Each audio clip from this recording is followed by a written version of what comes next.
Please, marry my daughter, my father-in-law implored.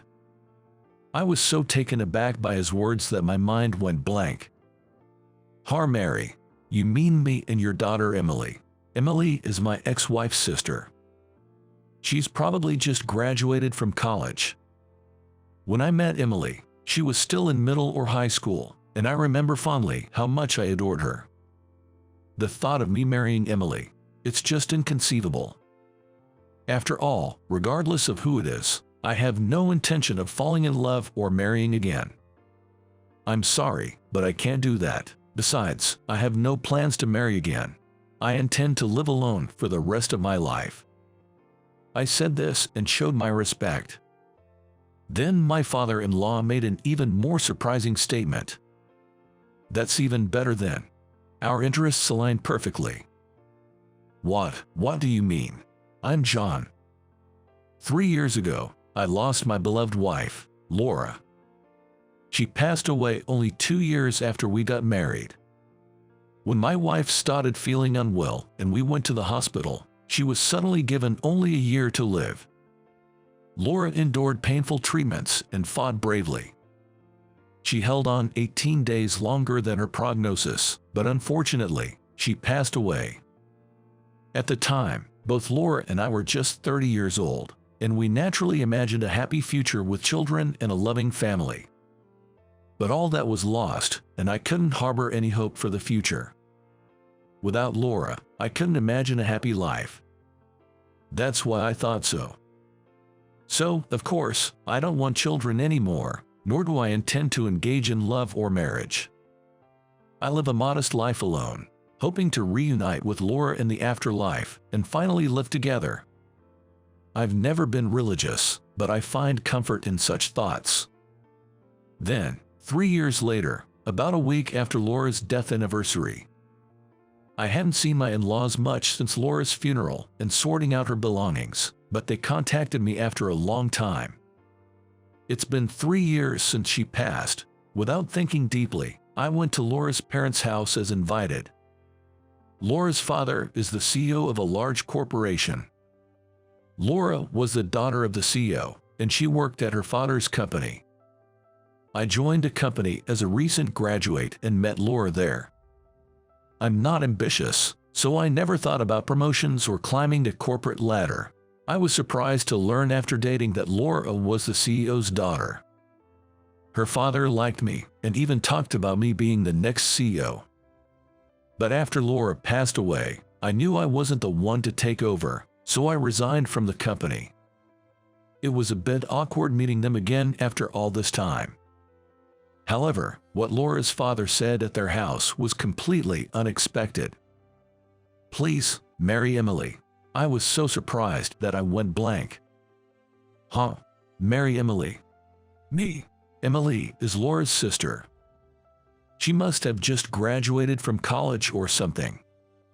When Laura was alive, Emily was still in middle and high school, and I remember how fondly I adored her. The thought of marrying Emily, it's just inconceivable. Regardless of who the other person is, I have no intention of falling in love or marrying again. Yet, the idea of marrying my late wife's sister is bizarre to anyone. Still, for my in-laws to make such a request, there must be a significant reason behind it. But I can't agree to it. I understand there might be circumstances, but I'm sorry, I can't do it. I haven't thought about marrying anyone other than Laura. I plan to live alone for the rest of my life. I said this and showed my respect. Then, my father-in-law made another surprising statement. That's even better. Our interests align perfectly. What do you mean? I was completely lost by the true meaning of his words, so I asked again.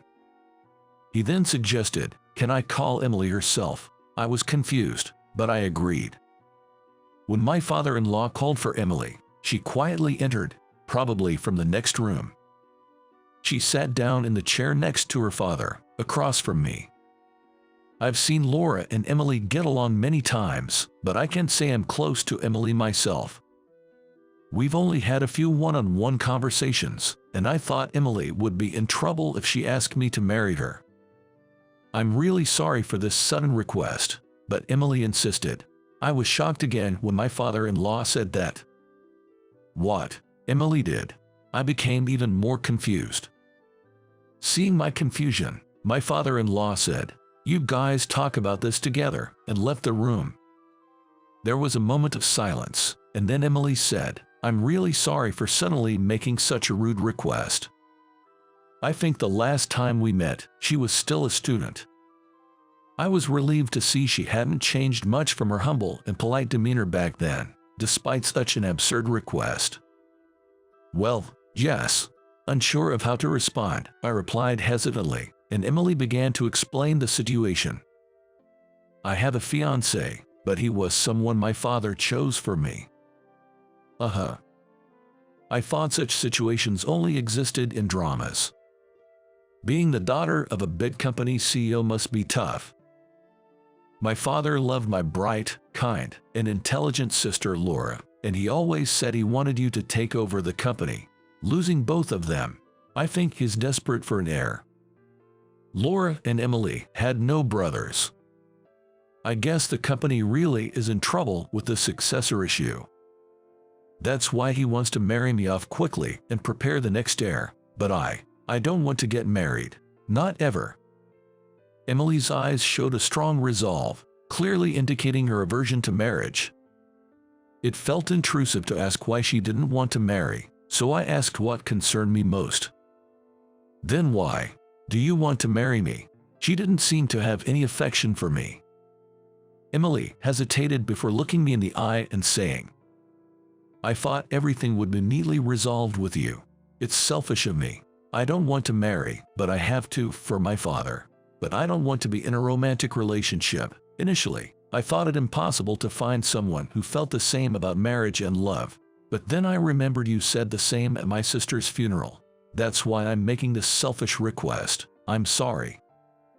I finally understood why I was being asked such an absurd thing.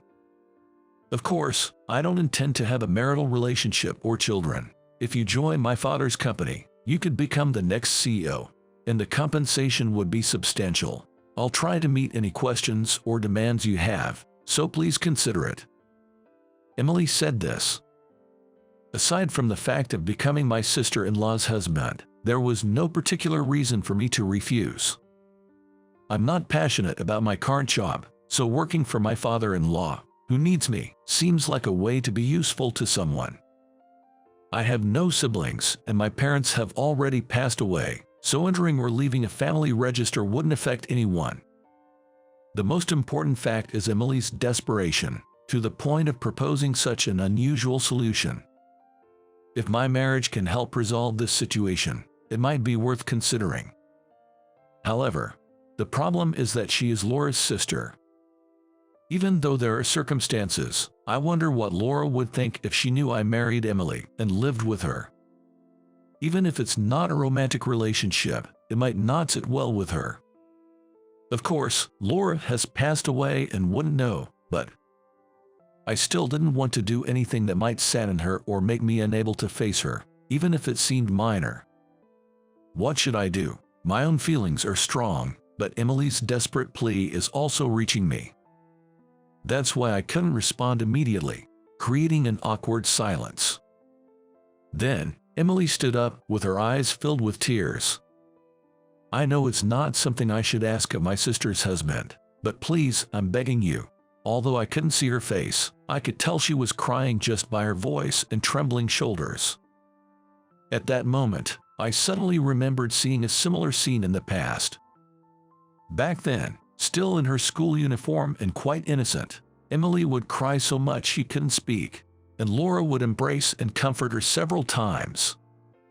It's okay, I love you no matter what, Emily. I'm always on your side. Laura's words would change Emily's expression. And then, always with a smile, she would say, "Thank you, sis," and leave. Remembering this, I finally made up my mind. If Laura could see us now, I felt like she would say, "I'm fine, so please take care of Emily." I understand. I'll accept it. Hearing my words, Emily expressed her gratitude many times. And so, I ended up living a married life with my deceased wife's sister, Emily. But in reality, it was nothing like a marriage. We would eat separately, do our own laundry and dishes. We set up a rotation for cleaning the common areas, and since we both worked, there was no financial interference. It was more like sharing a room with a stranger, so we made thorough rules. Thank you for accepting my proposal. On her first day at our house, Emily said politely. Then she went straight to Laura's altar and prayed for a long time. This was the house Laura and I lived in. The thought of living with Emily, whom Laura adored, made me wonder what Laura would think. That day, it took so long to move in and organize Emily's belongings that before we knew it, it was night. I'm going to the convenience store since we don't have much. Do you want me to buy anything? I asked Emily as she was organizing her room. Suddenly surprised by my question, Emily seemed to accidentally bump her arm into the shelf. Are you okay? When I asked in surprise, she said, I'm fine, sorry. Could you please get pasta for me? Emily replied. Such casual conversations had ceased completely since Laura passed away. It was a bittersweet feeling, missing Laura and feeling lonely with someone who wasn't her. I decided to eat in the living room after returning from the convenience store. It was awkward, as we had hardly ever talked one-on-one. But avoiding each other by eating in separate bedrooms felt too blatant and disrespectful. While absent-mindedly eating my ready meal, I noticed what looked like a bruise on Emily's arm. Is that from when you hurt yourself earlier? Are you sure you don't need to ice it? Upon hearing my words, Emily quickly covered her arm with her sleeve. I felt something was off but didn't think much of it at the time. Was it insensitive of me to bring up the bruise on a woman? I thought, deciding not to mention it again. However, Emily's puzzling behavior continued. When Emily tried to do the dishes after dinner, I suggested, I'll take care of it, you can continue with your room. As I turned around to switch places, Emily quickly covered her neck and turned towards me abruptly. Her expression seemed panicked and angry, so I involuntarily said, I'm sorry. I reflected on whether my sudden approach had startled her. I thought I had maintained a proper distance, but I'm the one who should apologize. Thank you for dishes, Emily said quickly, and then rushed to her room. By this point, I already had a vague sense of unease, and that turned into certainty just before going to bed, after finishing my bath. My bedroom is right before the bathroom, so I could have gone straight to bed, but I thought it would be rude not to say anything. So I headed to the living room where Emily was. Emily was praying at Laura's altar, and seeing her devotion made me feel a bit warmer, thinking about the close bond between the sisters. As she finished praying and I was about to tell her I was going to bed, I noticed a suspicious bruise on the back of her neck from a distance. It looked like a mark left by something tightly wrapped around it. After observing her behavior throughout the day, I had a gut feeling that I couldn't just leave it be and asked, what happened to that bruise? I knew she might not like it, but I asked anyway. Emily turned around surprised and then tried to evade the question. Emily struggled to find her words. Sensing she had a difficult situation to discuss, I patiently waited for her next words, which came sooner than expected. I can't believe you agreed to marry me. Listening to such a huge selfish request, I can't keep secrets from you. Then Emily rolled up her sleeve to reveal her arm. And I was shocked at what I saw. Her arm was covered in bruises of various shapes and ages. I was abused by the person I was dating. Being hit, burnt, it was a daily occurrence, and I became numb to it. I knew I had to leave, but I couldn't because I loved him. I grew to hate myself more and more for being so weak. It pained me to hear Emily speak so painfully. And then I realized why she was so scared when I went behind her. It reminded her of her traumatic experiences. But I was dumbfounded when he dumped me so abruptly, saying he'd found someone else he liked. I endured so much pain just because I didn't want to be hated by him. Yet to be let go so easily was a shock. More than anything, I was surprised by how sad I felt about the breakup, even though the days had been so tough. The range of negative emotions on her face was palpable: sadness, frustration, fear. It pained my heart to see her like this, so different from the smiling face she used to show Laura. Since then, I've tried to start new relationships for friends' introductions, but I developed a fear of men. Even a slight touch from a bump made me tremble with fear, and just talking to them would set my heart racing. I used to dream of a normal life, getting married, having kids, but now I realize those dreams might never come true. I learned the hard way that the scars of abuse are lifelong issues, something I wish I'd realized sooner. And then, as if oblivious to her condition, my father-in-law-to-be announced our engagement. The thought of marriage was impossible for her with her fear of men. Indeed, in this situation, it would be unfair to the person she'd marry. Emily, desperate to avoid marriage, thought of me since I knew her from before and wouldn't demand a romantic relationship, given her condition. Plus, it would please her father. That's how she came to the idea of marrying me. I'm so sorry for involving you in my selfishness. My sister might even be angry. What am I doing? Emily broke down, all her pent-up emotions collapsing. She cried endlessly, tears flowing one after the other, words unable to capture her pain. It was reminiscent of the times when Laura was there, but now there's no Laura to comfort and reassure her. But I'm still here, just like back then. I may not be able to replace Laura, but I can carry on her legacy. Laura would definitely not be angry. She always said she wanted to be on your side no matter what. I'm sure Laura still wishes for your happiness more than anyone else. It's true that Laura isn't here anymore, but her love for you hasn't disappeared. So, let's calm down and really think about what will make you happy. Emily nodded through her tears as I spoke. Then, after she had calmed down, I made a confession. First of all, I haven't registered our marriage yet. I showed her paperwork for the marriage, filled out and meant to be registered today. There was no rush, so I decided to bring it back home to make sure this was really what she wanted. Emily was surprised, but I now think it was for the best. The wounds in your heart are immeasurable. Healing them might not be easy, but as long as you still have the true desire to someday marry someone you love and have children, I want to honor that wish. I'll do anything to support you, as your brother-in-law.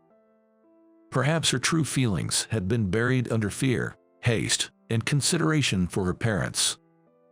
But Emily's true hope was indeed here. Jess, thank you so much. Emily said this, tears welling up again. Thus, Emily and I managed to avoid getting married at the last minute and started living new days. Of course, we stopped living together. We explained the situation to her parents, they understood, and Emily began visiting a clinic for mental health care. Although legally my marital relationship with the late Laura had ended, the familial ties still existed. So, with her father's wish, I officially took on the role as the heir, being the husband of Laura. My stance of not marrying anyone but Laura hasn't changed, but now I have caring in-laws and a sister-in-law, even though we're not related by blood. This alone has made me feel that I'm not living a life alone. At first, I thought marrying my late wife's sister was an absurd suggestion, but it's thanks to that proposal that I have this life now. Looking back, I think that it must have meant something. That's how I feel about it now. If Laura were looking down on us, I bet she'd say the same thing.